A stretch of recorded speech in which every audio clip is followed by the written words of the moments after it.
Hello, my name is Kavita Melwani, and I'm a Master Certified Success and Business Coach with 2 decades of experience as an entrepreneur and almost a decade as a coach. I want to personally welcome you to the Soulful Entrepreneurs Club podcast, where my vision is to empower as many spiritually led businesses to run purposeful and profitable businesses aligned with their true selves. I want you to confidently and opulently shine your light without the overwhelm, the stress, or the burnout. Together, we will explore challenges that soulful entrepreneurs face and real implementable solutions so you can step into your unique purpose and shine. It is possible to bridge the success you already have with the truest, soulful, mystical parts of yourself. Are you ready to rise up as the leader you were born to be? Then join me, my soulful friends. The time is now for you to rise up and shine your light. The world needs you. Hello, soulful entrepreneurs. Welcome to this week's episode of the Soulful Entrepreneurs podcast. Okay, so I know for those of you that are in the United States, this is an interesting week. This is a week that we celebrate Thanksgiving. And for some of you, it's a time of fun and family and a lot of maybe hosting. And for others, it can be a very isolating and lonely time and can bring up some family challenges that you've had in the past, maybe losses that you've had, and seeing all the messages around you about how this time of year is about being grateful and that it's for family, and all of that can be difficult. So in today's episode, I want to talk to you about why this is a good time to do some shadow work, and of course, ideally with a coach, but also so that you can move forward and not feel the intensity of this time in the way that you're feeling it now. And even if you do feel this moving forward, you know what you need to do to be able to process the emotions, to recognize what's happening, and to show up in the way that you want to show up. Okay, so first, no matter which category you are in, if you are in the category of feeling the trigger, feeling alone, feeling different from, and that in that way, not really fitting the traditional, what it needs to or supposed to look like as a family, or you might be overwhelmed with all of the family and all the things and the obligations. So whichever one it is, either way can be triggering. So when you think about the holidays and you think about especially this week and the hosting and the food, what are the feelings and thoughts that come up for you? And then what are the people, if you're going to be around people, that bother you the most? Who are those people? And when you think about the people that bother you, if you're not going to be surrounded by people, then you can think about what messages and situations around you that you're being told that you need to have are triggering for you. So going towards that feeling, giving that feeling a voice, how can you give that feeling some way to express itself? One of the healthiest ways is to be able to write about it. And if you're working with someone that helps you process your emotions, someone impartial like a coach or a therapist or someone like that who is considered like a third party, then you can process it with that person. But allowing, even if all you do is to write down the triggers, write down what's bothering you and what about them that's bothering you, that's a starting point. Okay. Now the shadow work is a little deeper, and that's not something that I would suggest that you do on your own. But I think being and bringing that awareness of what's bothering you and why it's bothering you gives you the opportunity to respond differently than you have been in the past. So let me give you a few examples. So maybe for you, you're a person that hosts Thanksgiving.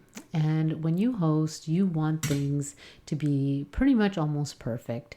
You want everything to look good. You want the food to be a certain way. And you spend a lot of time on making sure everything goes well. And then when the people show up, you are working most of the time in the kitchen and you're helping, you're working the whole time. And so you don't get to sit down for a long time to sit and eat. Maybe you spend some time.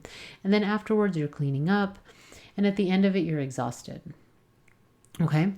If you, at the end of that whole scenario, feel excited and happy and feel fulfilled that you were able to feed these people and that it was an amazing experience and you're glad you have a year off from it, but you can't wait to do it next year, then that is something that you just continue to do. Okay? On the other hand, if you're feeling, wow, I was not appreciated. I can't believe so-and-so didn't even offer to help me. Or you're feeling like, why do I have to host every year? Or, you made too much food or you didn't make enough food, or someone made a comment about your decorations, or someone made a comment about the taste of your food and that bothered you. So if you look at all those scenarios and you most likely have a normal reaction, right? So maybe your reaction is to be upset. Maybe your reaction is to sit there and stew and stay angry. But instead, what if you allowed yourself to look at it and see, why am I actually upset? And so maybe when a person makes a comment about your cooking or the decorations, it feels like they're insulting you and your efforts and they don't appreciate. And for you, being appreciated is important. And you put in a lot of effort and you would like a thank you. Okay? And so your expectation is a person to be grateful and to say thank you. Well, the fact is that people don't always respond and react the way we like. And when we're wanting so badly to create a situation where people are grateful and we want to show them how hard we work and are hoping that they're going to come back and say, wow, you did such a good job, and we're hanging on and waiting for that, then most likely you're going to be disappointed.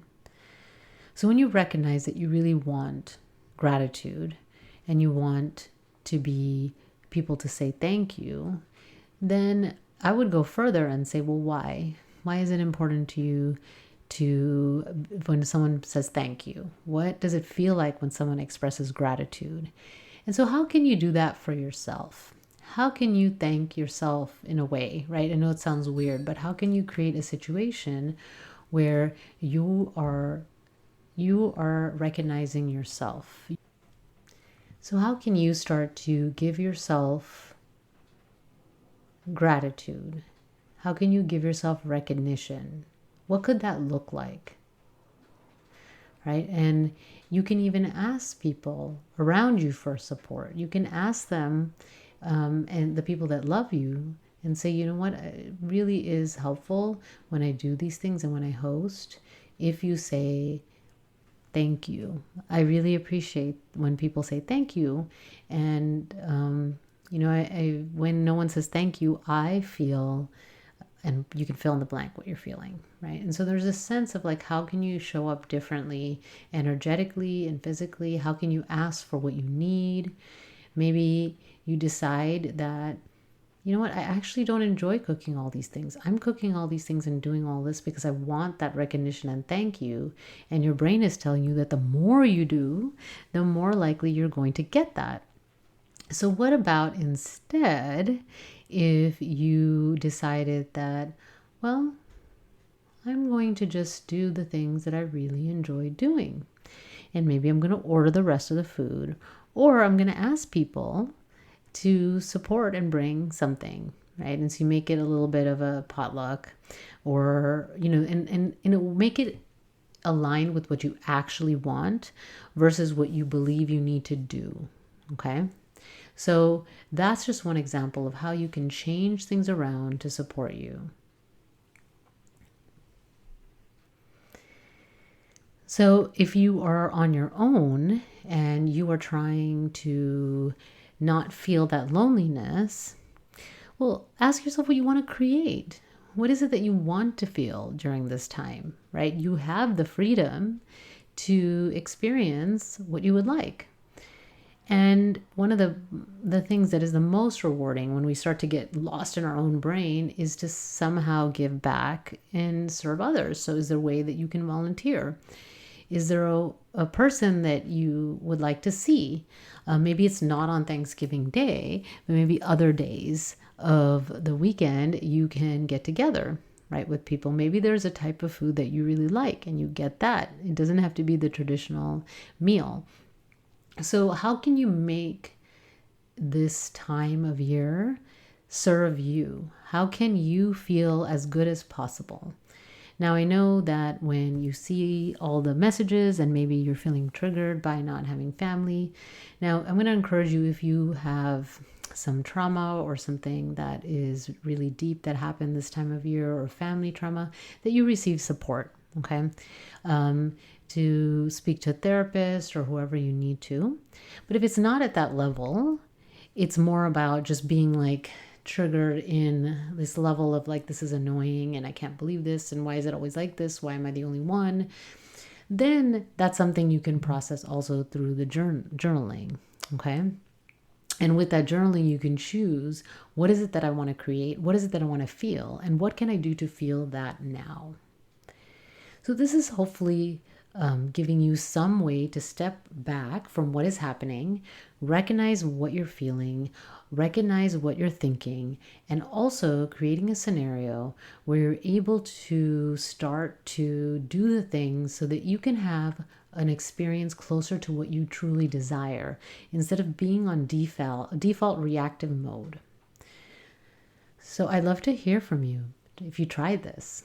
Right? I know this is a little bit of a departure from entrepreneurship, but I think that most of you as entrepreneurs also have that family dynamics to work with, whatever that may be.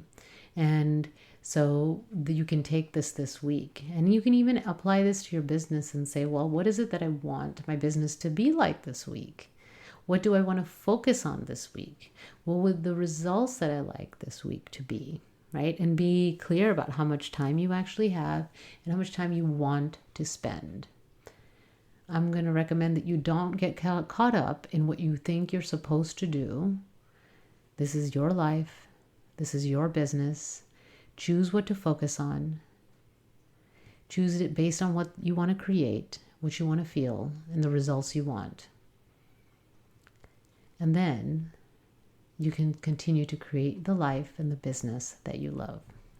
So this is Kavita with Soulful Entrepreneurs Club. I look forward to next week. Until then, take good care. Bye.